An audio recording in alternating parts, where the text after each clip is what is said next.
3 నెలల నుంచి వస్తుంది ఒంట్లోకి స్వామివారు. 3 నెలల నుంచి ఇంక రోజు ఒంట్లోకి వచ్చి ఏదో ఒకటి చెబుతున్నాడు, పూజ చేసుకోమని చెప్తున్నాడు రోజు.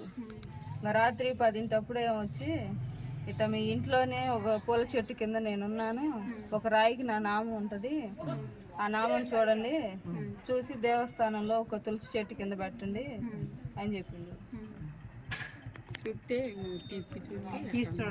తెల్లవారుజామున చూసారు ఈరోజు ఇందాక? ఈరోజు 9ంటికి అని చూసాను. చూస్తే అచ్చం నామాల రూపంలో స్వామివారిని నామం రూపంలో కొలువై ఉన్న వెంకటేశ్వర స్వామి,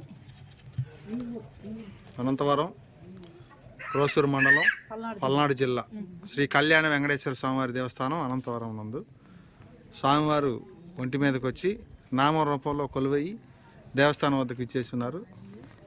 ఈరోజు గ్రామంలోని భక్తులందరూ కూడా స్వామివారికి విశేషమైన పూజలు, అలంకరణలు చేసి స్వామివారికి అభిషేకాలు నిర్వహించారు. గోవిందా.